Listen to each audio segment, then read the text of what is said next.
Today, we're digging into an essay that just completely blew up online. It sparked this huge worldwide debate about the future of our jobs, all thanks to AI. All right, let's jump right in. This whole thing didn't start with some big official announcement.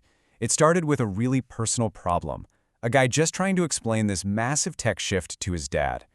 His dad's a lawyer, hoping he can just, ride it out until retirement. But what started as just a simple message for his dad, well, it didn't stay private for long. This thing exploded into a global conversation, and suddenly it became one of those viral moments that everybody was talking about. And when I say exploded, I mean it. The numbers are just staggering. Matt Schumer's essay, Something Big is Happening, got over 80 million views on X, and that's just on X. As you can guess, it lit up the internet with a firestorm of debate. Now, here's a really important detail. Despite all the alarm it caused, Schumer actually said later that if he'd known it was going to go this viral, he would have framed it a little differently. He really insisted his point wasn't to cause panic, but to get people prepared. So, what was it about this essay that got everyone's attention? Why did this warning cut through all the noise? Let's really break down the case he was making for a massive and, more importantly, imminent disruption. He built his entire argument around this incredibly powerful analogy. He compared where we are right now with AI to February 2020. You remember that weird, quiet period right before the pandemic really hit, when the threat seemed so far away and a lot of people were kind of dismissing the warnings as just hype? And this quote just captures that feeling perfectly. It's about that sudden, shocking moment when you realize the change isn't some distant thing in the future. No, it's already here, and the water is rising fast. For him, this wasn't some abstract idea. He talked about a specific moment when these new AI models came out, and he suddenly realized they could do his highly skilled work not just as well as him, but actually better and way faster. He could just type what he wanted in plain English, and boom, the finished product would just appear. And his argument is that this isn't just about jobs in the tech world.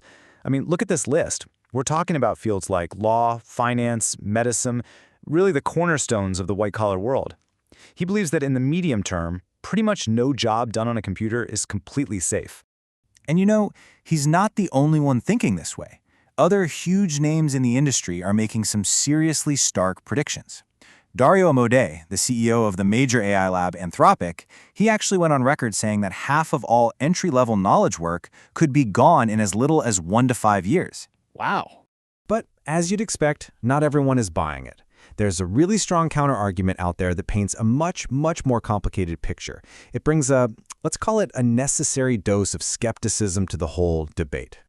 This slide just nails the core of the whole debate. On one side, you've got the rocket ship, right? That's the exponential speed of tech.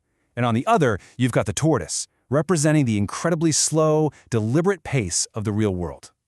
The main argument from the skeptics is this. Even if the technology is ready to go today, it's about to slam into a brick wall.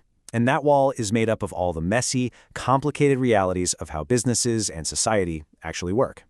So the crucial thing to understand here is that there are powerful brakes on this whole process. Big companies have workflows they've used forever, and real jobs, they're hardly ever just one simple task. They're this complex web of interactions. Plus, and this is huge, these powerful AI tools still need skilled humans to direct and manage them. So the pace of change is going to be set by the slowest moving part, not just the fastest technology. History gives us a really fascinating counterexample. When new tech automated 98% of the work of weaving cloth, you would expect, right, that weavers would be out of a job. But the exact opposite happened. Cloth got so cheap that demand went through the roof, and the industry actually had to hire more weavers for decades just to keep up. And you know what? So far, the actual data seems to support a slower story. A Yale analysis looked at the job market since ChatGPT was released and found something pretty surprising. The share of workers in those AI-exposed jobs has stayed completely flat. So while the anxiety is definitely real, the jobs haven't actually vanished, at least not yet. Okay, so we've got these two powerful competing ideas. One says a tsunami is coming, the other says it's more like a slow rising tide. So what's the takeaway here? What are we supposed to do with all this? Well, here's where both sides actually find some common ground. We can argue all day about when this huge disruption will fully hit. Is it in 1 year or is it in 10? But what no one seriously doubts is that it is happening. The direction we're heading in is crystal clear. And that's a key point. That February 2020 analogy is great for grabbing your attention, but it might not be the best way to think about how this will actually play out. See, unlike a pandemic that forces everyone to change at once, AI adoption is more like a gradual wave. It moves through the economy one company, one team, one IT department at a time. And that actually gives us some time to adapt. And this leads us to the one piece of advice that literally everyone in this debate agrees on. From the alarmists to the skeptics, you absolutely have to start playing with these tools yourself. This is a change you just can't fully grasp by reading articles about it. And that brings us right back to where we started, to Matt Schumer's original point. The whole goal of his viral essay wasn't to scare everyone. It was to get people to do exactly this, to lean in, to learn, and to start actively engaging with the tech that is, without a doubt, reshaping our world. So that's really what it all boils down to. The arguments about the exact timeline, they're going to continue. But the fundamental change is already here.